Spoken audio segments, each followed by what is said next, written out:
Hey everybody, it's your girl Bondy Blue, and I want you to check out Bondy's Boutique and get some of my merch, y'all. I've added some new things like my mermaid cups and the mermaid tees, and also the Shake Them Tits mugs. All right, you asked for it and you got it. Check out Bondy's merch at Bondy's Boutique. Oh Lord, hey baby, let me tell y'all something right now. I'm gonna have to put a color on this hair. Okay, shit's so dark.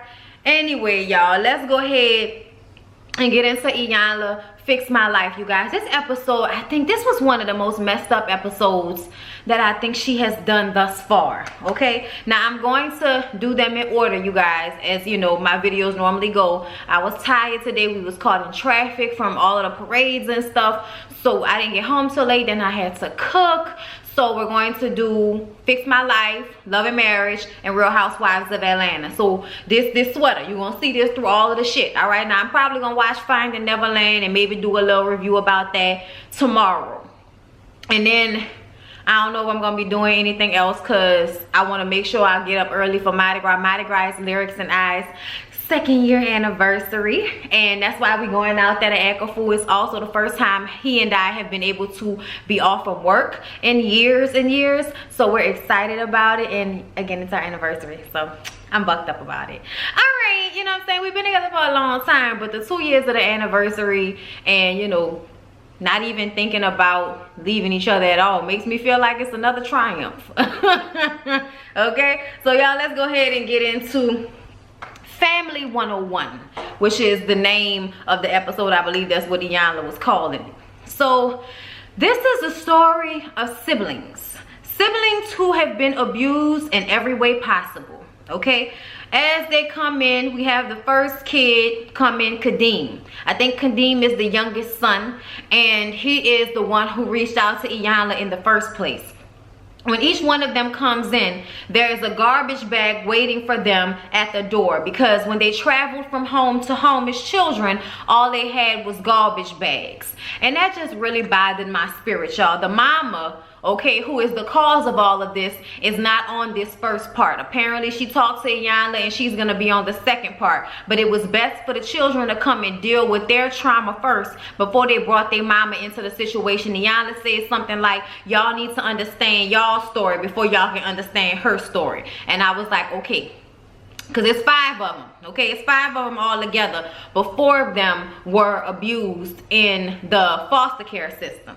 Okay, so moving along, so she has Kadeem come in first, and he comes in with his garbage bag, and he has to open his garbage bag, and his garbage bag had a crock pot inside.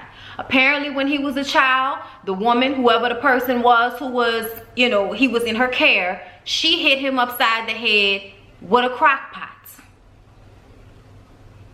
Y'all, in all my years, okay, the only people I have ever seen hit with cooking utensils, well not utensils, but cooking pots and pans, is grown ass men who cheat. They get hit in the head with a skillet, they get hot grits thrown on them. But I ain't never known somebody to hit a fucking kid with a crock pot. Like, bitch, how crazy do you have to be? And where was the caseworker that allowed this abuse to take place for the time period that it was allowed to happen? Y'all, nothing aggravates me and annoys my spirit more than injustices that take place in the foster care system, because y'all force these children to be in these situations sometimes, and then they put them in households where the person obviously is fucked up. I feel like there needs to be some type of psychological test for these people before they can take on somebody's child, because you need to be mentally and emotionally equipped to deal with children who are already being abandoned. And for you to already be fucked up, that's an issue for me, y'all. She hit that boy upside the head with a crock pot.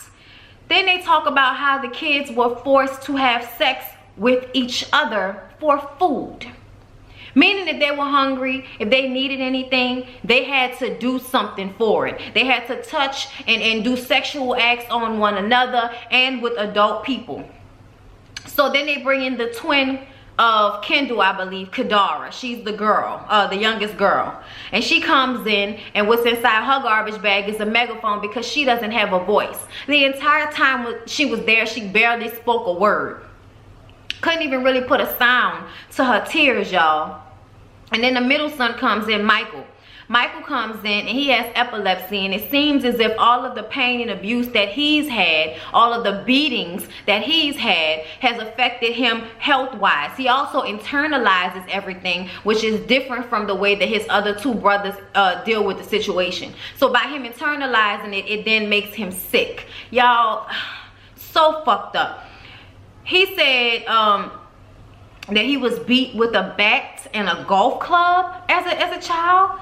Okay, and he's had oh yeah, his was in his bag. His bag contained a Ziploc bag with 2 pieces of white bread and a bottle of water, which is all they were fed. They were kept in a basement, okay, kept in a closet, just always kept somewhere like a fucking dog, and fed 2 pieces of bread and water a day. They were starving them, abusing them, and then sexually molesting them and making them do things to one another. Y'all, the most fucked up shit I think I've heard. William comes in. William is the oldest brother, and he has handcuffs in his bag because the way he has dealt with everything that's happened to him is he turned that cold, you know, that cold switch on. You turn all your emotion off because of everything that's happened to you, and you become this cold-blooded person, and you go in and out of jail over and over and over again. That boy had been in jail for 14 years since he was 16 years old, because he was 30 years old. That's a fucking shame, and it just makes me so upset that the criminal justice system, they don't think about these things. They don't think about the fact that if somebody would have protected that child beforehand, maybe they wouldn't have to keep going in and out of jail. But we all know how that is. They don't care about people in poverty. Okay, sometimes it ain't even about being white or black, but a lot of the times it is. I'm gonna just go ahead and say that right now. Everybody always, oh, but I gotta make something a color issue, because it is, god damn it. It is. Just because you don't see it don't mean that's not what's going on. But a lot of the times, your ethnicity, you being African American, will fuck up a situation for you worse. Okay? Yes, fucked up things happen to other people all the time, y'all. Yes, they do. But when it comes to systematic situations, a lot of the times, being a black child will be the difference between being put with a nice family and putting in a foster care system with a bitch who obviously got some issues. Okay? Because I don't understand how you can't tell that somebody have those types of issues upon meeting them several times. But I guess that whoever their caseworker wasn't on it like they were supposed to be. And then it comes Shalimar. Shalimar is the oldest child. She's the oldest girl child. And apparently she spent her life growing up with the grandmother. She was the only one that grew up with the grandmother. And yes, she was not starved. She may have been loved, but she also has her own set of issues, and the other siblings hold that against her because they didn't have that. They were, you know, being pushed from home to home and being abused for a great part of their lives. Whereas it seemed like she had more of a stability. So Iyanla says that they have to put everything on the table. They got to put everything on the table. And that's when Michael says that he was kept in a closet for a week and only fed that bread and water. Even when he looked at it, y'all, when he looked at that bag, the way he just, you know, couldn't even take it in, I was just like, I can't imagine. Y'all, I can't imagine. I can't imagine being somebody so fucked up that you would do all of that to those children, defenseless children who were put in your care, who obviously have no one, and this is what you do to them. Like, I feel like there's a special place in hell for people who take advantage of children in this way. Like a special place in hell. You're supposed to take care of them. And y'all to get a check so that you could molest them and abuse them and starve them. Like, goddamn. Like, you couldn't show them children no type of act right on no level, bitch. Not even when it comes to food and room and board. You locking him in closets for a fucking week, y'all. Can you imagine? Y'all can't imagine that shit, y'all. I could not imagine, and I'm claustrophobic, so I could not imagine being locked in a small, dark place for 5 to 7 days. Like, come on, y'all. Like, that shit is terrible. So then Kadeem talks to Iyanla first alone. And he says that he and his twin, Kadara, that's the girl, they were never with their mother Rita. They were never with her. As soon as she had them, they were given and, you know, put into the foster care system because the mama was a crackhead. Which around the time, you know, they 30, so that means they're around the same age as me, late to mid 80s. That sounds about right, you know. That was the situation in a lot of you know, lower income situations where people were living in poverty and everybody wants to feel good in one way or another, so they pick up whatever the next drug is. And see, I've always been a firm believer is that you don't do new drugs. You let people do new drugs for at least 5 years before you do new drugs. Okay, you do the old drugs that you know how they work out. Okay, I understand people that were so quick to get on crack. Oh, this the new shit. Nah, I'm straight. Give me the old shit. I don't know how that works. I don't know what that's gonna do. Let me just go ahead and stick to this heroin, okay? Or give me this cocaine, bitch, but don't give me nothing with baking soda in it, okay? That's how I feel about it, y'all. But anyway, let's go ahead and I'm just saying, after you've seen the things, you know, we lived through crack a little bit, so I just kind of feel like, nah, that's the last time you're gonna be able to sneak a new drug in on us, okay? No, you know, they do with the Molly, and that's why I ain't did none of that shit. I'm like, I need to see how that turns out first before I ever try anything. I'm just go ahead and stick to these marijuana trees that I didn't went ahead and got sober from, but I'ma just stick to the shit that I know, okay, that's been going around for centuries and shit, and nobody's actually died from it. All right, I'm gonna stick to that. Okay, well, nobody out here sucking dick for weed. All right, you got to take into consideration what happens when you do these drugs, bruh, and people just really don't. But anyway, after he said that they were taken in, they were adopted, it was cool. But then the lady told Kadeem, oh, I can see that you about to be gay, so we gonna take you somewhere where we can pray the gay away. I'm like, oh Lord, like here we go with this shit. You can't pray gay away. I know people think that. I know they think that they could beat the gay out their child, they could pray it away. You can't. You can't. All you're doing is creating more damage. That's all you're doing. But you know what? Go ahead and try. As if people have not tried for the past, you know, 30, 40 years to be trying to beat the gay and trying to pray the gay away, and the shit don't work. And the people that's telling you that they prayed the gay away and it worked, they lying to your ass. Okay? They lying to you. Okay?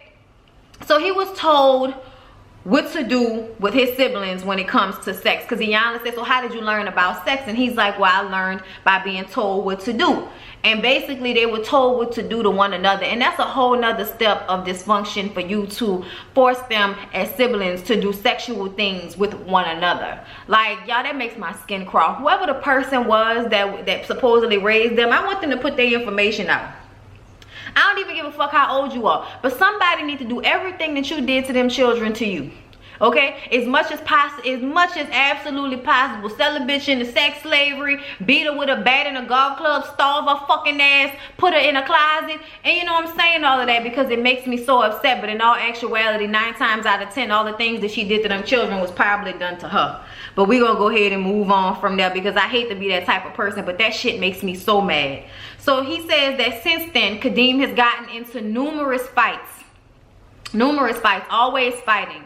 And he's not just fighting because of what happened to him. He's fighting for what happened to all of them. Everybody, all of the siblings take on each other's pain, because everybody's pain was, you know, everybody's pain. Everything that they went through, they all went through. So they wear it on them, and they wear the guilt, they wear the shame, they wear the anger of each other's pain and not just their own. And that's a whole nother thing, to not just only be carrying your own pain, but the pain of 3 to 4 other people. So then Kadara comes in, and she she says that, I was starved, I was beat, I was raped by other older kids. A 14-year-old raped her. She says she remembers having to touch her brother so that she can eat. And when she started to cry about it, and I told y'all her cry had no sound, and Iyanla was like, you gotta put a sound to that, baby. You gotta put a sound to that. You need to find your voice. So Iyanla takes her outside, and they walking down the street, and she takes her to in front of a mailbox and tells her to yell at that mailbox. Okay, you tell that mailbox that you hate it, what they did to you. And she kind of does it, but not fully, because I think she feels foolish. But at the end of the day, anything Iyanla is asking you to do is what you need to do. It's especially in a situation where you haven't been able to fully vocalize your pain. And Iyanla said something that I really connected with. She was like, it's the bitch in you that makes people back up off you when they're doing wrong by you. I said, you know what? She ain't never lied, boy. She ain't never lied. As much as people want to act like, oh, I was this bitch or something like that. Being a bitch got me to respect a men twice my age. Okay? Being somebody that wasn't to be played with got me the respect that I got to be able to do the things that I did without people feeling like they could play with me or sexually harass me and all of that type of shit. Please believe me, okay? Being a bitch, like Iyanla said, is what backs people off of you, okay? She said a bitch is being in total control of herself. I said amen. Amen. You ain't never about to make me feel bad about, you know, a bitch tired or man, this bitch. Like, you ain't never about to make me feel bad about it. Sometimes words are what we use them for, and sometimes they can have a greater meaning. And when she said that, that touched my spirit, y'all. So then we talked to Shalimar, the oldest sister, who was raised by the grandmother, and her siblings resent her for that. But what we find out is that wait, hold up, before I even get to that, you know, Iyanla asked them, does she know her mother's story? And of course she doesn't know her mother's story. None of them know their mother's story. And Shalimar feels left out. She feels that she's not a part of something. And it's like, girl, you wasn't a part of something, but you need to be happy that you wasn't a part of it. But I understand, through their pain, a bond was created. And she feels left out of that. And they talk about how the mom is the root of the problem, but the mother doesn't want to take responsibility for the pain that she caused within her children. And I think it's because people be so fucked up that they running from pain already. So when they finally come face to face with what all of their bullshit and damage has done to 5 human beings, it's too much to take. It's too much to take if they want to stay sober. It's too much to take for them to really, really sit in and realize what they've done, because they already carrying their own guilt. And then they're going to have to pick up the guilt of the 5 children they brought into this world that they didn't take care of, that they left vulnerable to be molested and starved and beat and neglected.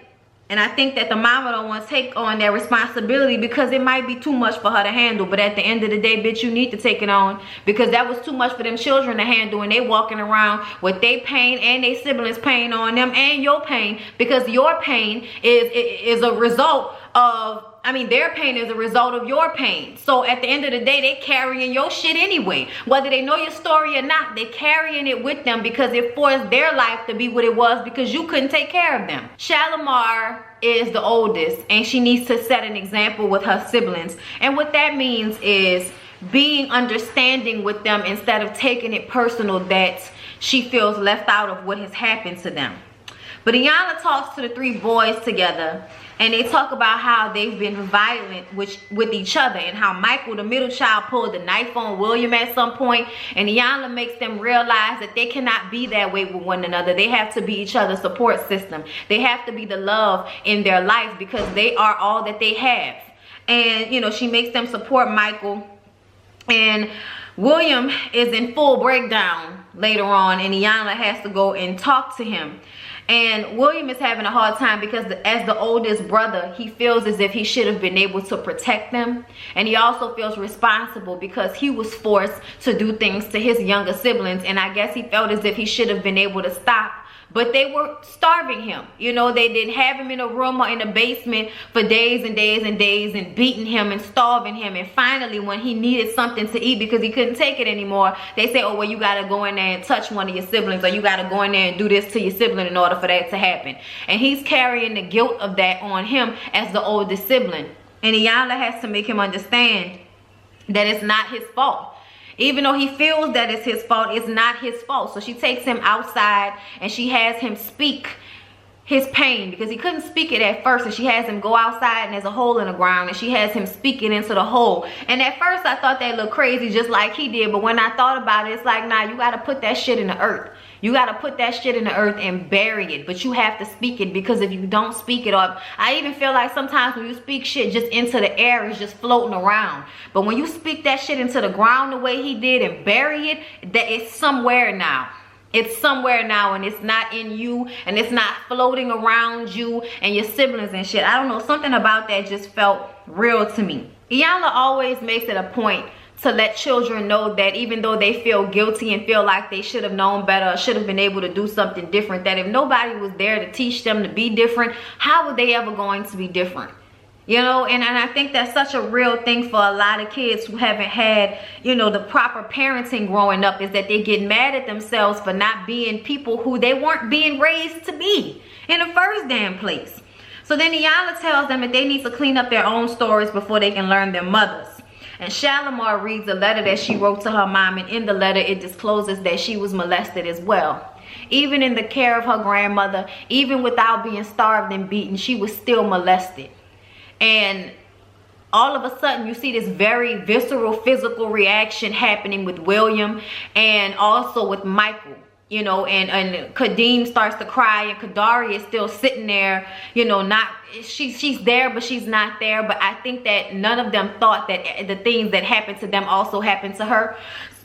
So when they find out that she was molested as well, it took them out. I think that then it was even more guilt. Like, oh my God, we've been, you know, resenting her as if she hasn't gone through anything, and she's gone through something too, you know. Oh my God, like the look on their faces. And Michael has epilepsy, so they needed him to communicate, because you never know when he's going into, you know, a seizure or epileptic shock or whatever. So the producer had to come in and check on him. And he says, you know, he's been holding everything in, and it's been making him sick, and he needs to forgive himself. Yana tells him he needs to forgive himself. So she makes him say it. She makes him say, I forgive myself. And she, you know, trying to get everybody to breathe, because they don't realize how much breathing helps you in these situations.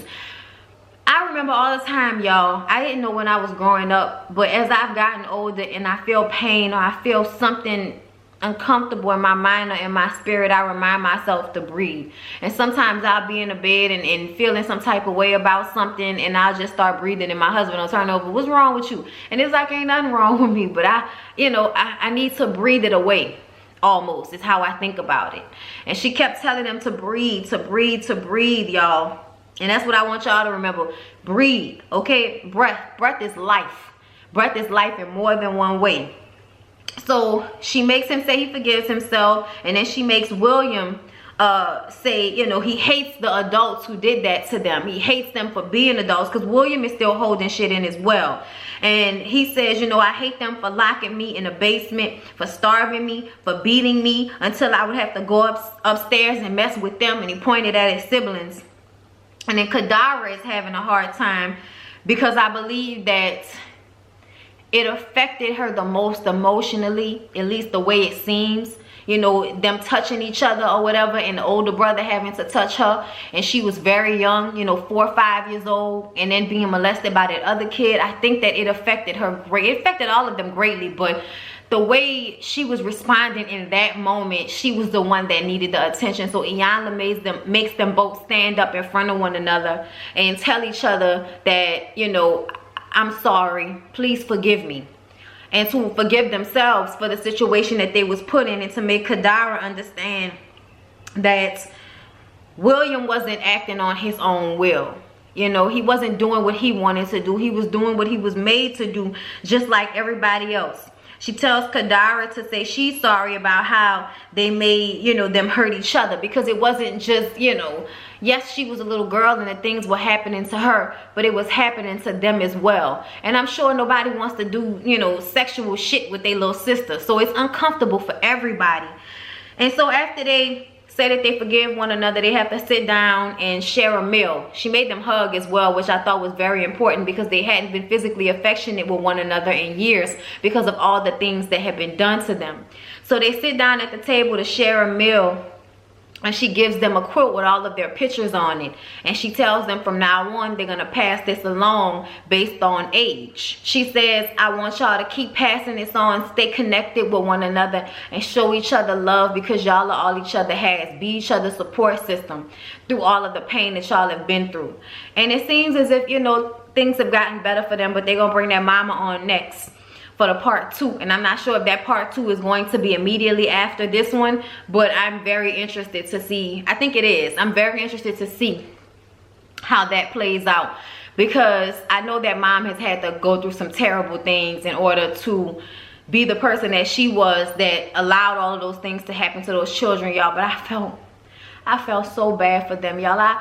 There are times when I think about the fact that I know that there is a child or a person somewhere that is being held against their will, that is going through something that I can't even imagine. And I just say a little prayer for them. I don't even know them, but I always say a little prayer for them, that they have peace of mind even for a moment, or that, you know, maybe God will send them some type of feeling to know that there's somebody out there that doesn't even know them, but that's praying for them to find freedom in some type of way, for them to gain peace at some point. Because you know, you see these things and they may not be happening in front of you, but you know they're happening at every moment of every day. You know there's some child out there that is being molested, abused, starved, and there's nobody there to help them. And that's what I think about, and I pray about that all the time, because that bothers me so much. But anyway, y'all, that was Iyanla. I'ma, you know, take a few deep breaths and get myself together for the change of energy that is Love and Marriage Huntsville. I hope y'all enjoyed the review recap. Please don't forget to like, comment, and subscribe to my channel, and follow me on Twitter, you guys. I've been more active on Twitter lately, so y'all follow me on Twitter at BONDY.BRITTANY and on Instagram at BONDY.BRITTANY, and I will see y'all in the next post.